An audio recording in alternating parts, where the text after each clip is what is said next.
बिस्मिल्लाहिर्रहमानिर्रहीम। अस्सलाम वालेकुम नाजरीन, मैं हूं उसामा विरका। आप देख रहे हैं इस्लाम न्यूज। इवनिंग की खबरों का आगाज करेंगे। सबसे पहले शामिल करेंगे top 10 news. Chief justice of Pakistan ने चीफ इलेक्शन कमिश्नर और इलेक्शन कमीशन के तमाम अरकान को अदालत में तलब कर लिया है। पाकिस्तान के मशहूर और मारूफ गुलकार इमरान हक ने K2 पर लापता होने वाले पाकिस्तानी कोपे माली सतबारा का ख्वाब पूरा करने का ऐलान कर दिया। पंजाब के वजीर तालीम डॉक्टर मुराद रास कोरोना वायरस में मुब्तला हो गए। मुस्लिम लीग नून की नायब सदर मरियम नवाज का कहना है कि इन्हें कहीं नहीं जाना, इन्होंने पाकिस्तान में ही रहना है। अगर कोई इनके घर आके पेशकश करे तब भी इन्होंने पाकिस्तान से बाहर नहीं जाना। सेनेट के टिकटों की तकसीम पर PTI के इख्तलाफ के 22 नामजद उम्मीदवार से सेनेट टिकट वापस लेने का ऐलान कर दिया।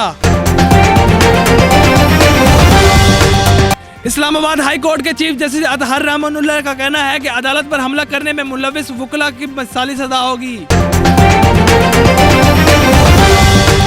इसराइली फौज ने गुलान पहाड़ से शाम में मौजूद इसराइली मलेशिया के ठिकाने को निशाना बनाया, जिसके नतीजे में ईरान के 6 जंगजू हलाक हो गए।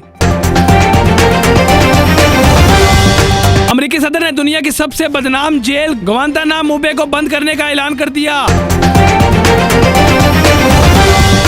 कौमी क्रिकेट टीम के नायब कप्तान और विकेट कीपर बल्लेबाज मोहम्मद रमजान को पाकिस्तान सुपर लीग PSL की फ्रेंचाइज मुल्तान सुल्तान का कप्तान मुकर्रर कर दिया।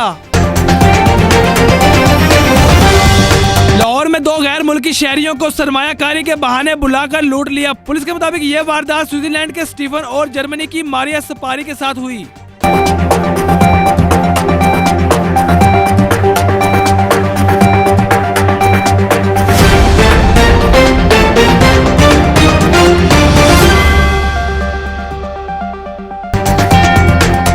जी तो नाजरीन, ये थी दुनिया भर से 10 बड़ी खबरें। मजीद खबरों से बाखबर रहने के लिए हमारे साथ जुड़े रहें। मिलते हैं ताज़ा तरीन अपडेट के साथ।